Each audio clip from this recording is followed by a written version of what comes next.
del Parlamento Latinoamericano. Muchas gracias, doctor. Bienvenido.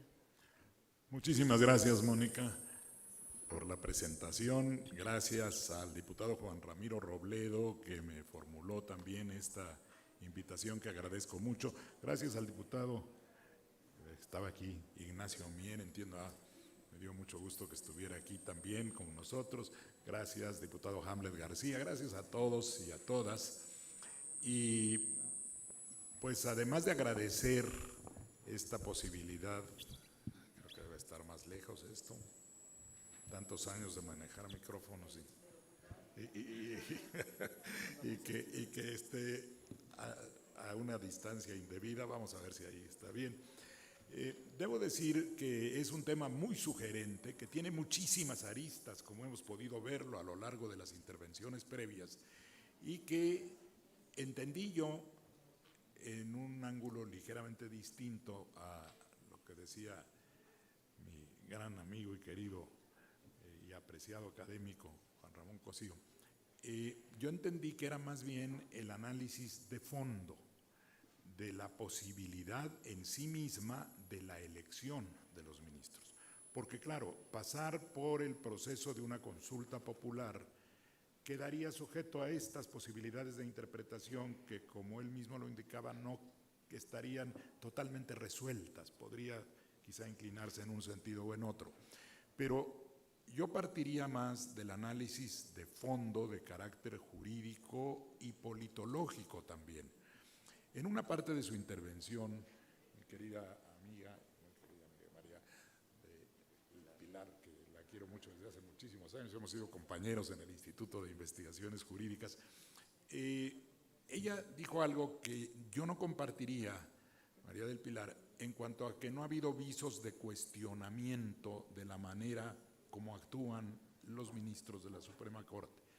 Precisamente lo que nos tiene aquí es que hay un cuestionamiento, que existe un planteamiento relativo a que los señores ministros pudieran estar entrando a un territorio de conflicto y colisión directa con el Poder Legislativo y con el Poder Ejecutivo.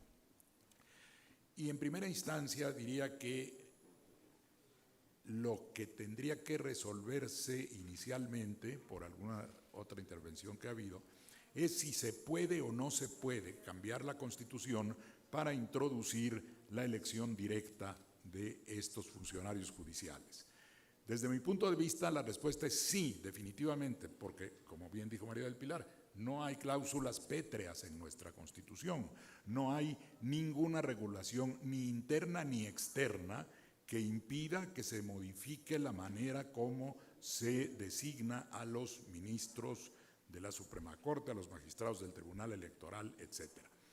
De modo que, establecido eso, y también premisas que se reiteraron en la sesión pasada, de que todo se puede tocar en una democracia, todo se puede discutir, todo puede ser materia de un análisis crítico.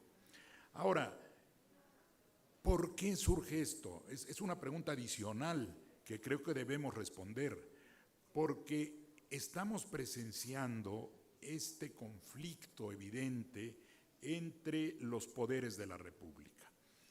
Y este deriva de una responsabilidad que puede ser compartida. Yo creo que hay responsabilidad en el Poder Judicial que ha incurrido en excesos que invaden las áreas de los otros poderes y ha empezado a desarrollar un activismo judicial que es peligroso para la justicia y para la política. Y se ha partido de una serie de teorías que a mi juicio son cuestionables, este neoconstitucionalismo que pretende que todo pueda resolverse a partir de cualquier interpretación que se haga de la Constitución, un justnaturalismo que ha hecho retroceder el avance que tuvo la Constitución mexicana de 1917 y que se ha convertido en lo que García Amado denomina justmoralismo, y que además esto ha sido propiciado, también hay que decirlo, porque el Poder Legislativo ha abierto en exceso, a mi manera de ver, las posibilidades de revisión jurisdiccional. ¿Y por qué sucede este fenómeno? Uno de los elementos más importantes al respecto tiene que ver con lo que yo denomino el hibridismo constitucional. Nuestra Constitución se ha colonizado poco a poco de ideologías que están en contraposición, y lo ideológico está siempre presente. Todos tenemos, como decía María del Pilar, tenemos una visión del mundo y de la vida, la tenemos como particulares y la tiene todo servidor público. Y esta ideología tiene que ver con lo que se resuelve en los foros, en los tribunales y en los poderes legislativos. ¿Cómo se ha dado esta colonización? Yo sostengo que hay 4 áreas básicas. Una, nuestra Constitución de 17 hacía prevalecer lo social sobre lo individual, hacía prevalecer al Estado sobre el mercado, hacía prevalecer lo nacional sobre lo extranjero y hacía prevalecer lo secular sobre lo clerical. Y en cada una de esas áreas se han introducido elementos ideológicos contrapuestos al sentido original de nuestra Constitución, que, como bien decía en algún momento el coordinador del grupo del PT, habría que pensar en cómo regresar. Y eso no es regresivo desde el punto de vista de derechos humanos, es simplemente entender cuál es el sentido ideológico de las tareas que se encargan a los poderes de la República. En medio de ese hibridismo podemos poner un ejemplo que a mí me parece bastante claro sobre cómo se ha producido este choque entre el Poder Judicial y los otros poderes. El ejemplo de la ley eléctrica. Cuando el actual gobierno propone un cambio que privilegia la rectoría del Estado sobre los esquemas privatistas de competencia, cuando propone un esquema nacionalista en el servicio público de energía eléctrica, corresponde esto a un aval electoral que recibió este gobierno para llevar adelante dicha plataforma. Y cuando el tema llega al Poder Judicial vía los amparos, el hibridismo del que he hablado es cierto que permite 2 posibilidades: o apegarse a la idea de la competencia como valor supremo en donde el Estado es un competidor más, o apegarse a la idea de que la empresa pública tiene una función esencial en materia de servicios para la colectividad. Se dice que el sistema actual de designación permite preservar el interés del pueblo. El problema es que ¿cuál es el interés del pueblo? Y en ese caso uno tendría que interpretar que el interés del pueblo es el que avaló la plataforma electoral del gobierno que está en turno. Cualquiera que sea el gobierno que ha recibido en su momento ese respaldo democrático. Y el juzgador tiene 2 posibilidades: o atender a esa idea privatista que fue rechazada en las urnas, o apegarse al modelo original de la rectoría del Estado. Eso es ideológico. Y o hace prevalecer su ideología sobre la que ha sido aceptada, por lo menos en la última elección, y que es la que está gobernando, o atiende a la idea de que el servicio del pueblo tiene que ser que el juzgador también avale, sí tiene base constitucional, y aquí tenía base constitucional, avale la posición que permite llevar adelante la idea de la rectoría del Estado en el servicio de energía eléctrica. ¿Pero qué ocurrió? Que se falló en contra de eso, y podría admitir que habiendo un elemento constitucional básico se abrían las 2 posibilidades para el juzgador. Pero luego, ¿qué hicieron algunos jueces? Extendieron la suspensión que habían otorgado para las empresas que habían solicitado el amparo, la extendieron a empresas que ni siquiera habían hecho uso de ese medio de defensa. Ahí ya se notaba un activismo, ir incluso más allá de lo que cabía entender como un dilema interpretativo para conducirse con un propósito de carácter político. Y eso ha generado las respuestas, por eso estamos en esta mesa. Y si seguimos revisando, tengo poco tiempo, pero el caso reciente, 2 casos recientes muy claros. Uno que tenía que ver con el procedimiento legislativo, y ahí el choque va contra el Poder Legislativo. un procedimiento legislativo de dispensa de trámite, que es un procedimiento estrictamente interno de las cámaras, que no tiene necesidad de una motivación. Y alguien dirá, ¿y cómo no todo debe ser motivado? Los actos de autoridad deben ser fundados y motivados, pero un procedimiento interno que ni siquiera es un acto de autoridad, que ni siquiera tiene que ver con el fondo de la resolución, sino con el tiempo en que se va a proceder, no tenía por qué ser materia de una revisión por parte de la Suprema Corte. Es más, dice la Constitución que la forma, intervalos y forma de proceder en los casos del procedimiento legislativo corresponde estrictamente a la ley orgánica, que ni siquiera puede ser vetada por el Ejecutivo. En la Constitución solo habría dos temas de control constitucional a ese respecto: la forma de votación o el quórum. Son los únicos datos que en la Constitución existen para someter a revisión constitucional, no política, una decisión de esta naturaleza.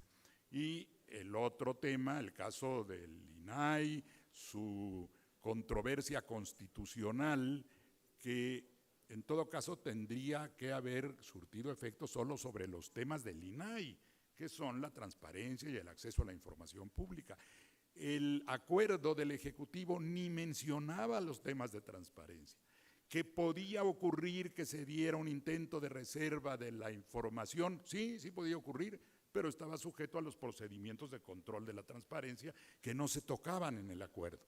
Pero no solo se decretó, se determinó por parte de la Suprema Corte que ese acuerdo era inconstitucional, que hubiera tenido, por lo que dice la Constitución, solo efectos entre el INAI y el Ejecutivo. Pero se extendió, por cierto, en una muy confusa deliberación. Al final, en la votación ni siquiera se alcanza a ver bien qué fue lo que se decidió, pero la sensación que quedó y lo que se dijo ahí es que se le iban a dar efectos generales, después de que los mismos ministros habían dicho que estaban discutiendo un acuerdo administrativo que no tenía efectos generales, de manera que la intención de extender los efectos de esa resolución iba en contra de la propia decisión que previamente había tomado el Pleno. De ahí entonces se empieza a apreciar que sí hay elementos que dan origen a este conflicto que se pretendería resolver por la vía de la elección de los ministros o magistrados. Hay ejemplos en el Tribunal Electoral que ya no me da tiempo, pero me llevarían otros 5 minutos. Mi pregunta es la siguiente: si estamos en presencia, que sí lo estamos, de un activismo judicial que pretende decretar políticas públicas, que pretende realizar, incluso en algún momento hubo la intención manifiesta en la Suprema Corte de dejar sin efecto un artículo constitucional, de sustituir al Poder Constituyente permanente. Viendo esos fenómenos, tendríamos que concluir que una de dos: o la judicatura tiene que abandonar ese activismo judicial y dedicarse a aplicar la ley, o bien tiene la intención de incidir en la política, de crear políticas públicas, de tomar decisiones gubernativas, de desplazar el territorio de los poderes legislativos y ejecutivos. Pues entonces, si va a hacer política de ese tipo, parecería razonable por lo menos analizar si debe provenir también de la votación popular. Y eso no tiene por qué afectar ni la independencia, ni la capacidad, ni la inamovilidad. ¿Por qué hemos de considerar que alguien que ha surgido de un proceso electivo, si fuera el caso, va a ser dependiente de quién? En todo caso, habría más elementos de sospecha respecto del sistema actual, ¿no? Porque está muy claro quiénes votan y quiénes no votan. Pero si están votando millones de personas, no veo cómo se puede afectar la independencia de los juzgadores. Tampoco la capacidad. Se entiende que los que se propongan habrán demostrado los méritos necesarios para ocupar el cargo. Y la inamovilidad tampoco. Actualmente son 6 años la designación para luego alcanzar la inamovilidad. Si eso se cambiara o se dejara o se redujera, de todas maneras la inamovilidad no está determinada por el proceso de elección. Hasta ahí por el momento, pero sí quiero insistir en que Uno, no existe ningún impedimento para entrar de fondo a la posibilidad de esa elección. Dos, no hay ningún elemento ni en la Constitución no puede ser inconstitucional, ni en tratados internacionales que impidan ese procedimiento, ni tiene por qué considerarse afectable la independencia, la capacidad o la inamovilidad de los jueces. Gracias.